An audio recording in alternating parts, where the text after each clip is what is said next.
What's up, Terrier friends? This is us at Terrier Talks Podcast. I'm here with my co-host, Annika. Hello. And we're here to talk about historic Frenchtown. And let me tell you, it's real historic Epstein. Was that a good transition? We're here with Mr. Epstein. And yeah, so tell us about yourself. Okay. I came to Frenchtown when I was 25 years old. It was a long time ago. To be editor of the Delaware Valley News, which was the Frenchtown's newspaper. And after staying a little while at the National Hotel for $6 a night, I moved to 12th Street, where I have lived ever since. And after 7 years, I went on to work at other newspapers in New Jersey. And then I got laid off in 2015 when everybody was getting laid off from newspapers, and worked for 9 years at Del Val High School, helping to mind the library, and that brings us right up to date. That's like insane to think about how hotels were only $6 a night. They did not have a lot of business. I was the only tenant. I had a key to the front door. So do you want to do the first question? Okay, yeah. How long have you been living in Frenchtown? Since 1977. That's way longer than I've been here. I just want to check it off because we did miss a couple questions. It's not checking off. So when did you become a historian? After I got laid off from the Hunterdon County Democrat in 2015, I decided that I would give walking tours of Frenchtown as a way to earn money. And I pieced together enough to do one tour, but as long as nobody asked me any questions, I'd be okay. But then I kept learning more and more. And then at some point I found out, I decided that I would write this down so the things I learned could be passed on to somebody else who wanted to do a tour. And then that grew into a book about Frenchtown, the one I gave you. That's so interesting. Like, I could never really think about that. With the end of something, there's always a beginning to another thing, and I think that's great. Yeah. What did you want to be as a child? When I was in 4th grade, I wanted to be a detective. I used to go around picking up cigarette butts to see if they had lipstick on them, as if that would tell me something. I think that was my only ambition until in college it became apparent to me I should go into newspapers, because the only thing I did better than most other people was writing. That's something. Wow, that's great. Okay. How were you inspired to become a historian? Well, there are two things. I love stories. I like fiction, but if something is really real and true, that's even better. And I also like, I like authenticity. I mean, when I go to the cemetery, I do two different cemetery tours. To me, the fact that people are actually buried there, it's like their actual literal bones are there under the ground. Some reason that makes the authenticity of that resonates with me. It's more like real almost. It's like you can feel it. Yeah, or like if a famous author has autographed a book. You say, this guy actually picked up a pen, wrote his or her name in the book. I mean, there was actual physical contact. To me, that's meaningful. Yeah, I can definitely see how that is. Okay. What inspired you to write a book about Frenchtown's history? Well, I decided that I spent COVID summer 2020 at the research library in Flemington, and the library was closed, but because just so it wouldn't spread contamination.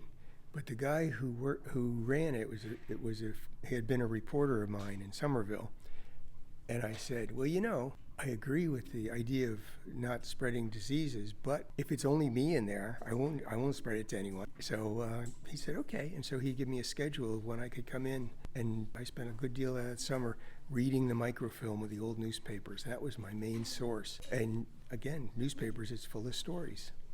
I mean, like, that's the entire point of a newspaper, is just to be full of stories. So that's like a great way to just learn more about a place. What was the first thing you learned about Frenchtown's history?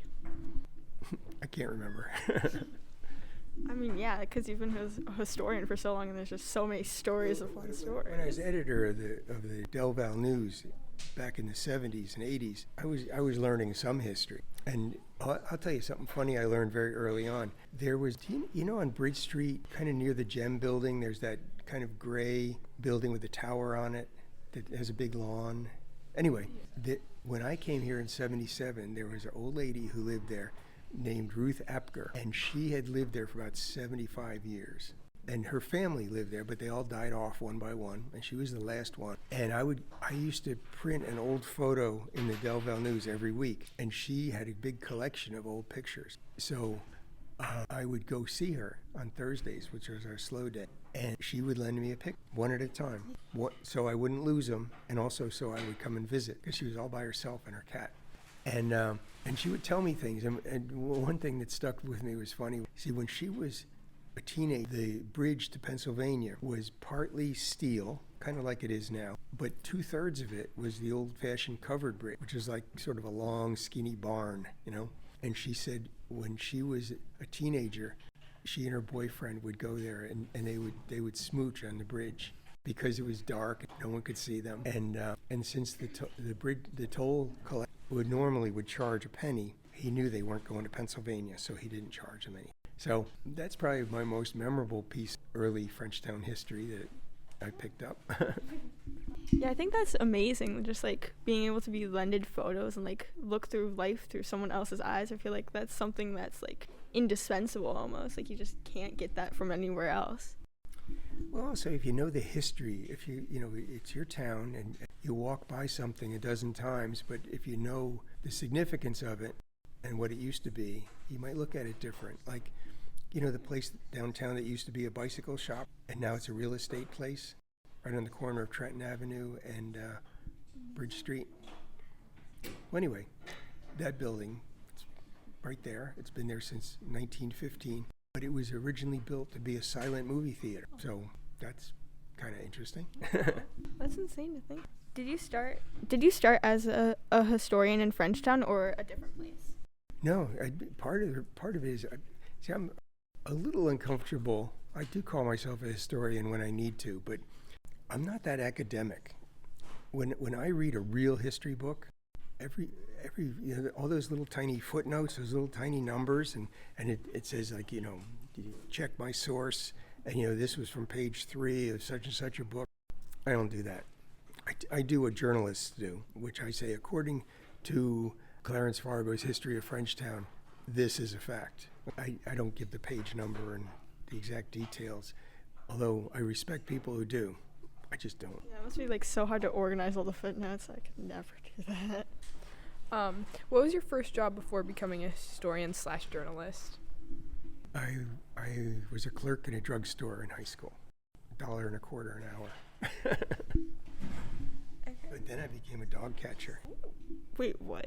Like, Yeah. What is that? Just you catch dogs? Yeah, if somebody has a stray dog on their property that they don't want there, they would call the police, and the police would send me with big net.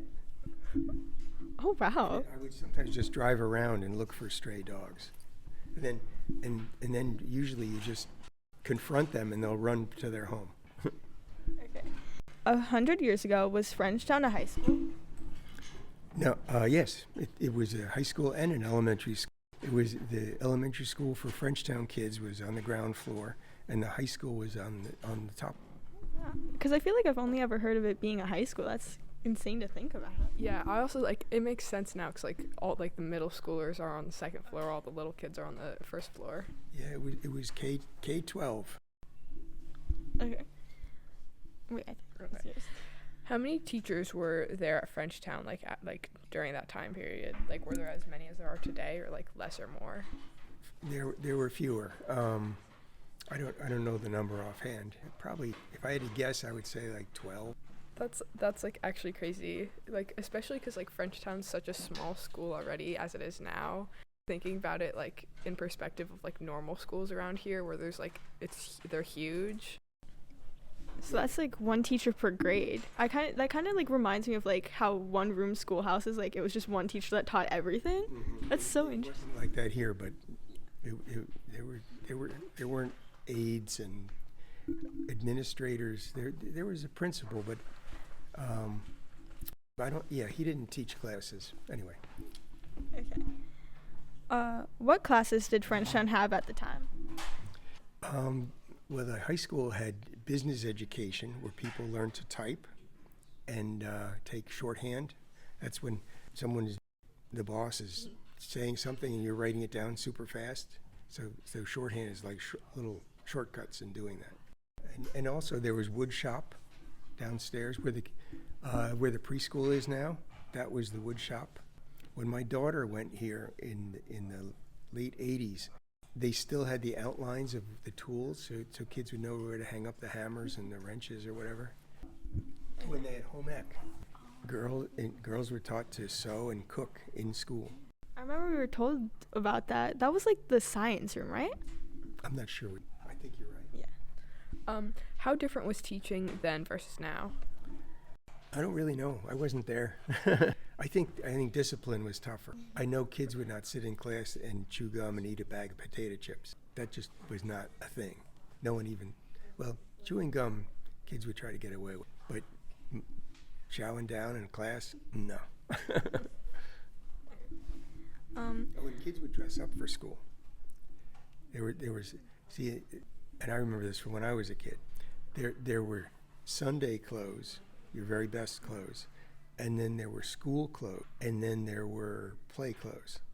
So when you get home from school, if you were really a good kid and sensitive to what your parents wanted, you would change out of your school clothes into your play clothes. You didn't want to get your school clothes dirty or torn.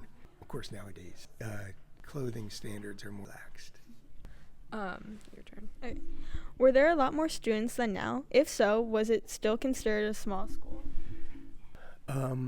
The high school was always considered small, but in the late 50s, the 1950s, there were more than 500 kids in the school, okay? In fact, it was so crowded that actually there were 550 kids, so they took the little kids and sent them out to get their lessons in Town Hall on 2nd Street or in the churches. They kind of expanded that. So, yep. That's crazy to think because our school is only 100 kids? Most? Yeah. At most. At most. That's even that's a little overdramatic. What's the craziest thing that's ever happened in Frenchtown? Well, my favorite is in 1871, a guy was walking down Bridge Street. Do you know where the Clay studio is? Yeah. Okay. He was right near that South Harrison intersection. And also in those days, there was a lot of juvenile delinquency, a lot of kids causing trouble. As he crossed that intersection, two things happened at exactly the same time. Okay? A kid set off a firecracker right behind him, and another kid threw a rotten banana at him. And just as he heard the explosion of the firecracker, he felt the banana smack him on the back of the head. And he put his hand back there, and his first reaction was, "Oh my God, I've been shot." So he puts his hand back there to feel, like when you get hurt, you put your hand there, and he comes away with a handful of mush. And he said, "My brains." And he's showing it to people on the street, and they're all horrified, looking at it. They think they're looking at his brains. So that was pretty good. That's insane. And he didn't even know. He was just like, what is this? The newspaper said it was a coincidence. Okay, I believe that because I think it would take a lot of split-second timing. With a firecracker, you never know exactly how long the fuse is going to go for, and so I think the boys just got lucky with their prank. Okay. What's your favorite piece of history about Frenchtown, besides what we just Besides heard? that one? Sorry, haven't got one right on hand. Because that one just kind of tops all. You can't really. That one's just best. Yeah, it would take me a while to come up with something. Did more people live in Frenchtown 100 years ago than right now? No, Frenchtown has more than ever. Frenchtown has probably just passed the 1,500 person mark. 100 in 1926 when the school opened, I would guess that there were maybe 1,200 people. So it's grown a bit, but not dramatically. That's crazy to think about, how our town has always sort of been small and how it's just slowly rising. Yeah, well, it's not going to get much bigger because where are you going to put the houses? There's either preserved parkland, of which we have a lot. I think a third of the town is in parkland. Some of it's woods back in there. But, there's 8 acres, the Frenchtown Field, and then there's Borough Park. Oh, here's a fun fact that nobody knows or cares about. The real name of Borough Park, right behind the pizzeria, that park, it's really named Frenchtown War Memorial Park. And it was named right at the end of World War II. And no one ever called it that.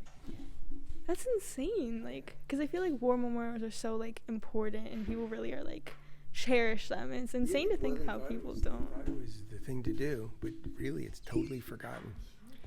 And that has to do with naming things. For example, this school is the Edith Ort Thomas Elementary School, okay? And Edith Ort Thomas was a great teacher and educator and all that. However, it's a clunky name. What do people call the school? They call it Frenchtown School, Frenchtown Elementary School. They don't use the name. Now, if there were two schools in town, it would matter what they were named, okay? But there's only one. So poor Edith Ort Thomas gets forgotten. Yeah, and we still have that out on the sign, but still everybody's like, well, still Frenchtown. Do it. Milford has the right idea. Milford Public School. The Milford School, okay. Just nice and simple. And then Edith Orth, we were like, oh. They do too much work in what you name things. Okay, yeah, that's all the questions. But thank you so much. That was really interesting. Thanks for inviting me. It was fun. Wait, do you have any questions for us? Who are you going to interview next? Oh, I don't know. Maybe we should. You might interview the mayor because he went to school here. He was in my daughter's class. Yeah, I had no clue about that. Okay, now we kind of have to do that though, because that's really cool. And then we can sort of get his perspective on like what attending Frenchtown was like back then. Yeah, he grew up in right here, and I remember him. He was always energetic, like the kind of kid who would always be mowing grass and shoveling snow. And they worked at the farm stand across the river. He and his pal Adam Gano. And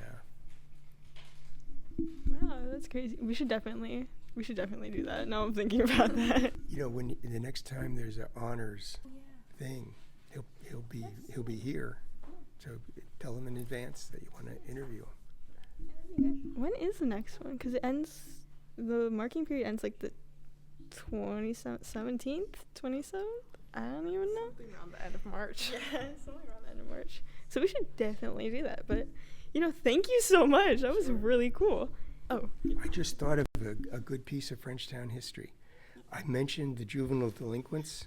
Well, there was the boys would turn into men and they would still be bad. And there was and they would have different kind of fads in their behavior. And one of the things they were doing, I think it was in the 1870s. See, there used to be a train that came through Frenchtown. And the Bridge Cafe was the train station. And there was a big platform because there was passengers and freight and all kinds of railroad action. And young men, when the passenger train was pulling out and it was summer and the windows were open, they would reach into the train and slap people. And there's nothing they could do about it because their train was leaving. And they would just get slapped and they would get mad, and what could they do? And Frenchtown was getting a bad reputation for that. It just became known as the slapping train town, apparently. Yeah. So, how about that? That's insane. And there was nothing you could do. You just have to keep going with your train. But thank you so much. That was so interesting.